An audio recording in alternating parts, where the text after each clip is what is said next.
Bonjour Yohann Gillet. Bonjour. Vous êtes porte-parole du RN, député du Gard. Vous avez 39 ans, dont la moitié de votre vie déjà au Front National, puis au Rassemblement National. On va parler évidemment avec vous du budget de Marine Le Pen, de Jordan Bardella, de la présidentielle. Mais avant, on voulait connaître votre regard sur une actualité du week-end. Cette messe à Verdun hier en mémoire de Philippe Pétain, elle a beaucoup fait parler. Le maire a voulu l'interdire, le préfet l'a finalement autorisé. Il y a des propos tenus par un membre de l'organisation qui ont choqué. Un participant a déclaré « Pétain est le premier résistant de France ». Est-ce que c'était une erreur de laisser se tenir cette messe ? Écoutez, en tout cas, je n'y serais évidemment pas allé et les organisateurs, je ne sais pas d'ailleurs qui l'association qui défend la mémoire de mais en tout cas, je pense que cette messe était déplacée, n'avait pas sa place. Après, c'est une position personnelle. Je pense que cette messe n'a pas lieu de se tenir. Pour quelle raison ? Je pense qu'on va pas refaire l'histoire ici. Je pense que tout le monde la connaît. Le préfet de la Meuse, Xavier Delarue, va porter plainte. Il a déclaré à l'agence France Presse, Jérôme Dumont, le président du conseil départemental de la Meuse, va lui aussi, lui parle de révisionnisme historique. On l'écoute.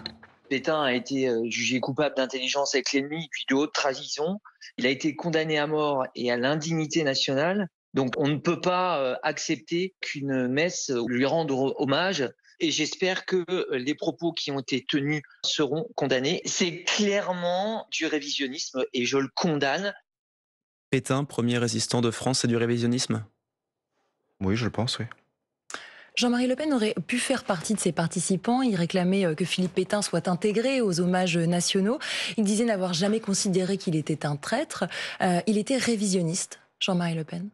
Non, mais écoutez, Madame Wiegand, je pense que ces sujets-là n'intéressent pas les Français. Je pense que on vous pose la question. Oui, vous me posez la question, très bien, mais vous pouvez continuellement, au cours des interviews, revenir 10 ans, 20 ans en arrière, parler de Jean-Marie Le Pen matin, midi et soir. Je vous pose la question parce que vous avez déclaré il y a 5 ans dans Midi Libre, c'est pas il y a 20 ans, c'est le grand-père que j'aurais rêvé d'avoir au sujet de Jean-Marie Le Pen, et ce grand-père donc considérait comme Éric Zemmour aujourd'hui que Pétain avait sauvé des juifs français. Est-ce qu'il était révisionniste, votre grand-père de cœur ? Mais madame, ne mélangez pas tout. J'ai de l'affection, et j'ai eu beaucoup d'affection pour Jean-Marie Le Pen, effectivement. Jean-Marie Le Pen n'est plus de ce monde. Je pense qu'il serait sage aujourd'hui d'éviter de tenter d'entretenir des polémiques, vous voyez, sur une personne qui nous a quittés. Nous n'aurions donc pas la réponse à cette question. Prochain sujet, on voulait aussi avoir votre regard sur une image forte de la semaine, les commémorations du 13 novembre. Je vous propose de regarder un extrait.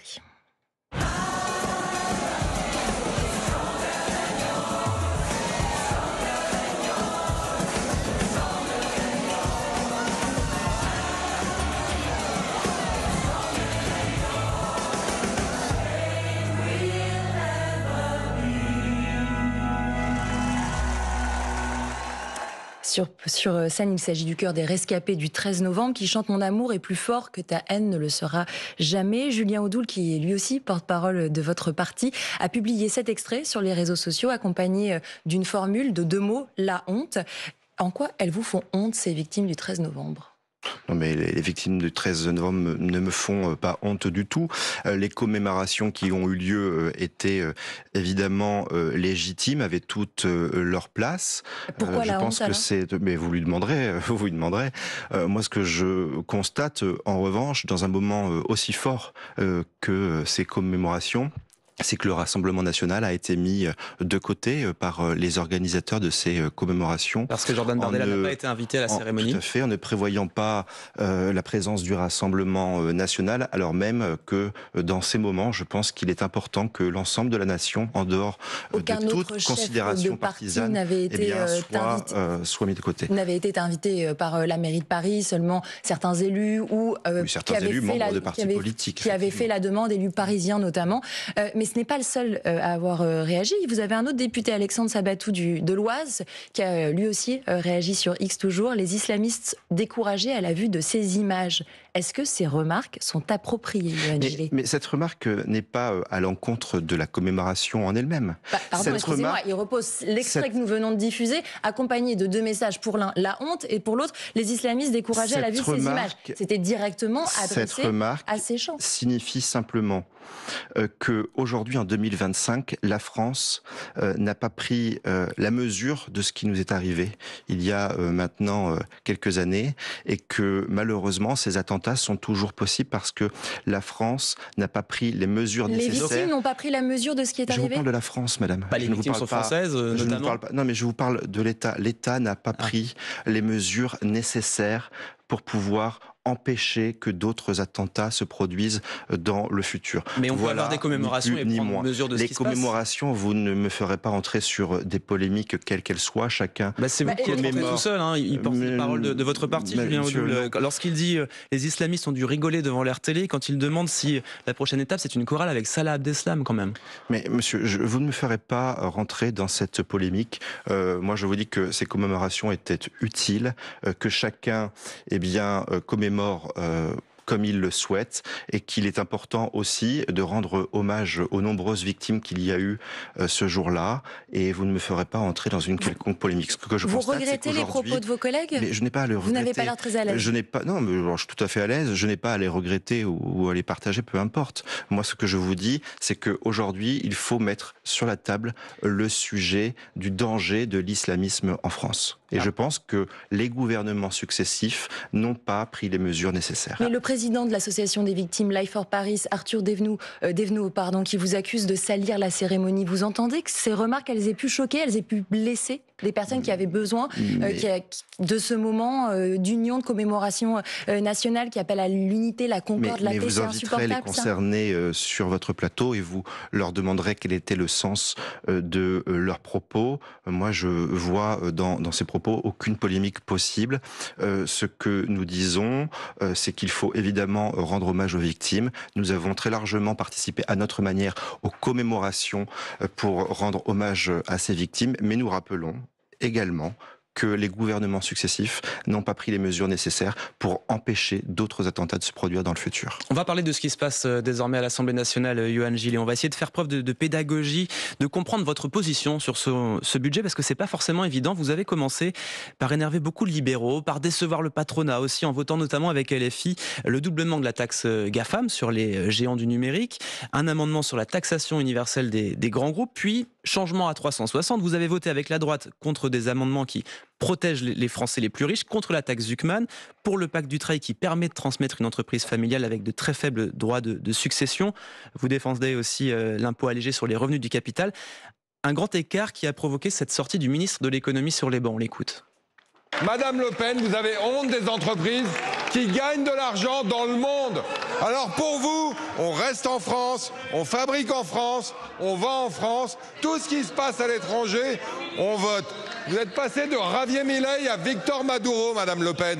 Vous êtes quoi ce matin, Yohann Gillet? Javier Milei, l'ultra-libéral président argentin, ou Nicolas Maduro, le président socialiste vénézuélien? Ne faites pas semblant de ne pas comprendre quelle est notre position. Nous sommes très clairs. On a du mal à la lire. Et les éléments de langage des uns et des autres, y compris les éléments de langage notamment du bloc gouvernemental, sont repris par les journalistes.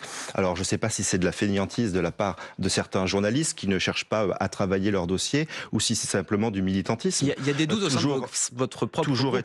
Non, monsieur. Nous avons, dans ce budget, obtenu des victoires. Nous avons réussi à faire en sorte que les impôts baissent, notamment pour les Français, de l'ordre de 3 milliards d'euros par an. C'est ce qui est aujourd'hui acté dans ce budget. Nous avons obtenu également une baisse de 3 milliards d'euros pour nos entreprises, et notamment pour les TPE et les PME. Voilà du concret. En revanche, sur la taxation des multinationales, oui, et nous l'assumons d'ailleurs, l'ensemble des candidats à la présidentielle, de tous les partis politiques avaient la même mesure dans leur programme. Nous avons obtenu dans ce budget que les entreprises type McDo, mais je pourrais citer d'autres multinationales qui arrivaient par des jeux de passe-passe à frauder et à ne pas payer d'impôts en France alors même qu'ils font du chiffre d'affaires en France, eh bien payent enfin des impôts comme paye le coiffeur du coin, le boulanger, l'artisan qui lui paye des impôts à hauteur de 25%. Comment est-ce qu'on pourrait expliquer aux entrepreneurs français que eux payent 25% d'impôts alors que des multinationales, eux, ne payent pas d'impôts? Donc c'est pas une mesure de gauche, de droite, peu importe, c'est une mesure de bon sens. Faire en sorte que les multinationales qui arrivent à faire du chiffre d'affaires et à s'enrichir en France payent des impôts comme tout le monde. Yohann Gillet, vous avez beaucoup déçu les cercles patronaux, notamment les chefs d'entreprise, ceux-là même que Jordan Bardella s'échine à convaincre depuis plusieurs mois. Mais c'est ce que vous dites, Madame Vigogne, bien au contraire. Excusez-moi, mais nous sommes en contact avec des patrons. Je rappelle d'ailleurs que les entreprises en France sont 95% des petites et moyennes entreprises. Ces patrons, au contraire, ont bien conscience que nous avons réussi à faire baisser notamment l'impôt sur les sociétés à hauteur de plusieurs milliards d'euros dès l'année prochaine. Donc quand vous dites que les patrons sont déçus, je ne partage pas votre point de vue. Moi, les patrons qui sont par exemple sur ma circonscription dans le Gard sont très conscients du travail que nous fournissons à l'Assemblée nationale et des avancées que nous avons obtenues. Pour autant, le budget qui est en discussion est très loin d'être parfait. Très loin d'être parfait parce que pour le moment, nous n'avons abordé que la partie recettes et non pas la partie dépenses. Or, au Rassemblement national, nous n'avons de cesse de rappeler qu'il y a des économies structurelles à réaliser sur le budget de l'État. Ce matin, la ministre Amélie de Montchalin, dans le journal Aujourd'hui en France, vous accuse de faire du populisme sur l'affaire des colis, des petits colis par exemple. Vous n'avez pas voté la taxation alors qu'elle dit que ces colis ne respectent pas nos normes, ça va à l'encontre de nos petits commerces et en vous y opposant, vous les abandonnez, c'est ce qu'elle dit. Non mais nous n'arrêtons pas de dire qu'effectivement, il faut des mesures pour arrêter cette submersion de produits chinois qui ne respectent pas nos normes et qui viennent concurrencer de manière totalement déloyale les entreprises françaises. Paradoxal, du coup, de pas voter. Expliquez-moi en quoi une taxe de 2 € sur les petits colis changerait la donne. Mais ça peut être un début. Des mesures, mais c'est pas un début. Il y a des mesures de contournement très faciles pour ces grosses entreprises chinoises. Excusez-moi, je vais finir ma réflexion. Ça peut aussi être une manière de financer, par exemple, les services de douane pour qu'il y ait plus d'inspections, pour que ces produits soient enfin conformes. Mais non, madame, pour une bonne et simple raison, c'est que cette mesure n'est pas efficace. Parce que taxer les petits colis de 2 €, eh bien, ces entreprises livreront non pas des petits colis, mais des gros colis sur des plateformes européennes qui seront ensuite dispatchées sur le territoire national et donc ne seront pas soumises à cette taxation de 2 €. Donc vous voterez pour la proposition européenne cette fois-ci si elle existe, normalement elle pourrait arriver dans les prochains mois. Que cette mesure est totalement inefficace et que c'est pas comme ça que l'on lutte contre cette invasion de produits chinois. Il faut être logique, il faut prendre en considération l'ensemble des paramètres et il ne faut pas une énième loi qui soit contournable et qui permette in fine aux entreprises chinoises de toujours plus se déverser leurs produits sur notre territoire. Yohann Gillet, député du Gard, porte-parole du Rassemblement national. Vous restez avec nous, on se retrouve dans quelques instants. Après le rappel de l'info en 1 minute avec Théo Metton-Régimbaud, il est 8h47. Il demande aux autorités d'agir vite face à la concurrence étrangère. 7000 viticulteurs dans les rues de Béziers. Hier, 4000 selon la préfecture. Les vignerons qui font face aux fortes chaleurs dénoncent aussi la grande distribution qui tire les prix vers le bas. Un magasin Lidl a été dégradé. 2 policiers ont été légèrement blessés par des jets de projectiles. 100 mm de pluie attendue en moins de 6 heures en Drôme-Ardèche avec l'Isère et les Alpes-Maritimes. Ces 4 départements sont en vigilance orange pluie inondation et les pluies orageuses doivent s'intensifier dans la matinée. Pour la première fois depuis la dictature Pinochet, l'extrême droite pourrait revenir au pouvoir au Chili. Les citoyens appelés aux urnes aujourd'hui pour élire leur président après une campagne centrée sur le crime organisé et l'expulsion des migrants. C'est la candidate communiste qui est en tête des sondages, mais donnée battue lors d'un second tour. Le 15 de France retrouve le chemin de la victoire. Les rugbymen français se sont imposés 34-21 face aux Fidji hier soir à Bordeaux. France Info. Le 8-30 France Info, Benjamin Fontaine, Camille Vigogne-Lecoat. Et nous sommes toujours avec Yohann Gillet, porte-parole du Rassemblement national sur France Info. Marine Le Pen a annoncé dans Causeur qu'elle attendra l'arrêt de son procès en appel dans l'affaire dite des assistants parlementaires du FN pour statuer sur sa candidature à la prochaine élection présidentielle. Vous pourriez donc avoir un nouveau candidat dès l'été 2026. Marine Le Pen, jusqu'ici, elle a toujours dit qu'elle pensait être une meilleure candidate aujourd'hui que Jordan Bardella. Ça veut dire que vous allez devoir faire avec un moins bon candidat pour 2027 ? Madame Vigogne, soyez de bonne foi et reconnaissez notre constance dans les propos que nous tenons. Marine Le Pen a toujours été très claire. Marine Le Pen est innocente des faits qui lui sont reprochés et l'appel pour lesquels elle a été condamnée en première instance. Oui, et elle a fait appel, donc elle est innocente des faits qui lui sont reprochés. L'appel aura lieu en début d'année et le tribunal aura un jugement à rendre. Nous sommes convaincus que Marine Le Pen sera innocentée de ce qui lui est injustement reproché. Mais Marine Le Pen a aussi toujours dit que si, in fine, elle était condamnée et inéligible dans l'impossibilité de se présenter à l'élection présidentielle, alors Jordan Bardella serait candidat à l'élection présidentielle pour le Rassemblement national, tout en précisant que Jordan Bardella avait toutes les qualités requises pour être candidat et président de la République. Donc la question ne se pose même pas. Le Rassemblement national aura évidemment un candidat à l'élection présidentielle. La candidate naturelle est Marine Le Pen. Et si Marine Le Pen n'était pas candidate, alors Jordan Bardella serait candidat. Pourquoi êtes-vous persuadé aujourd'hui qu'elle sera innocentée en appel? Quels sont les signaux selon vous? Le dossier et bien avoir suivi le dossier. Cette condamnation est totalement injuste et ne repose sur strictement rien. Mais on ne va pas refaire plusieurs mois de procès ici en quelques minutes. Toujours est-il que moi je suis convaincu de l'innocence de Marine Le Pen et j'espère que le tribunal rendra justice en ce sens. En tout cas, Jordan Bardella, lui, se prépare. Il vient de sortir un deuxième livre qui s'annonce comme un succès d'édition, comme le premier publié il y a tout juste un an. Il a gagné, selon les calculs du Point, 700 000 euros de droits d'auteur. Si on ajoute à ça les 120 000 euros annuels comme député européen, il aurait gagné l'année dernière 68 000 euros par mois. Est-ce qu'on peut encore représenter les intérêts de la classe populaire quand à 30 ans, on est à un tel niveau de rémunération ? Je ne sais pas si c'est de la jalousie de votre part. Écoutez, je ne sais pas combien. Non, c'est une question, c'est une curiosité. Bardella a gagné avec son livre, mais écoutez, tant mieux s'il a gagné de l'argent. Cela n'empêche en rien de représenter les Français. Vous savez, les élus du Rassemblement national, quels qu'ils soient, sont en contact avec les Français et défendent leurs intérêts au quotidien. C'est pas une question de revenus. Vous constaterez que Jordan Bardella n'est pas le premier politique à écrire un livre, n'est pas le premier président de parti politique à gagner de l'argent. Non, mais certains reversent une partie de leurs bénéfices à des associations, par exemple. Il ne l'a pas fait. Mais qu'est-ce que vous en savez d'ailleurs? Il ne l'a pas annoncé, il ne l'a pas fait pour l'instant. Annoncé, mais qu'est-ce que vous en savez? En tout cas, avec ce livre, il a souhaité se rapprocher des Français, aller à leur contact. Vous entendez ces critiques sur le fait qu'il soit un peu déconnecté parce qu'il n'a pas eu de travail régulier, et lui dit que la politique c'est un travail. Vous entendez ces critiques-là? Non, vous savez, Jordan Bardella est très connecté avec la réalité du quotidien. Moi, je l'ai reçu il y a quelques jours à Nîmes, d'ailleurs, avec plus de 2000 personnes qui sont venues le voir lors de la dédicace de son livre. Il a échangé avec les Gardois longuement.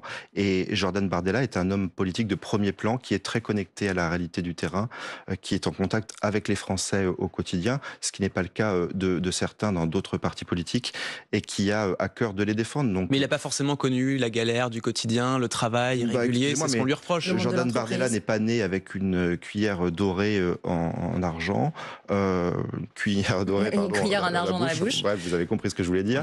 Jordan Bardella a le parcours qu'il a. Jordan Bardella travaille. Il est président d'un parti politique, en l'occurrence le premier parti politique de France. Il est député européen. Vous savez, être un homme politique aujourd'hui, c'est beaucoup de travail. Donc non, je n'entends pas ce procès. Jordan Bardella travaille comme tout le monde. Il travaille beaucoup. Dans ce livre, en tout cas, il se montre très critique sur les réseaux sociaux et leur impact sur les plus jeunes. On l'écoute au micro de Léa Salamé. Je pense que les réseaux sociaux sont un vrai sujet de santé publique. Il faut les interdire évidemment aux moins de 15 ans, mais qu'il faut aussi que l'école redevienne une zone de sobriété numérique. Voilà, Jordan Bardella aux 20h de France 2 avec Léa Salamé. Pourtant, au Parlement européen, le mois dernier, vos élus se sont abstenus sur une résolution qui proposait la même chose. Est-ce que c'est cohérent ? Non, monsieur, la résolution dont vous parlez, que je n'ai pas sous les yeux, n'abordait pas que ce sujet, sinon nous l'aurions soutenu. Nous avons eu l'occasion à l'Assemblée nationale également de nous prononcer à plusieurs reprises justement sur un encadrement pour permettre aux réseaux sociaux de ne pas venir perturber la vie de nos plus jeunes. Excusez-moi de vous reprendre, mais le 16 octobre, la question, et la question vraiment de ce rapport d'initiative, c'était l'interdiction totale des réseaux sociaux à risque avant 13 ans et une obligation de contrôle parental avant 16 ans. C'est un texte sur lequel vos députés se sont abstenus. Précisément dans ce texte, Madame Vigogne ? C'est ce que je vous dis, l'interdiction totale avant 13 ans. Parce que là, vous lisez le titre. Non, mais je suis allée regarder dans le détail et au Nouvel Obs, on a contacté les députés européennes qui se sont abstenus et qui nous ont dit qu'elles étaient contre l'harmonisation au niveau européen, précisément ce que Jordan Bardella... Quel était ce détail, Madame ? Dites-le nous. Non, mais voilà, mais vous ne le connaissez pas. Pas plus que moi. Moi, je suis député à l'Assemblée nationale et je vous dis qu'à l'Assemblée nationale, nous nous sommes positionnés à plusieurs reprises en ce sens et que nous estimons qu'il faut encadrer effectivement l'accès aux réseaux sociaux pour les plus jeunes, pour les protéger. Merci, Yohann Gillet, député du Gard, porte-parole du Rassemblement national.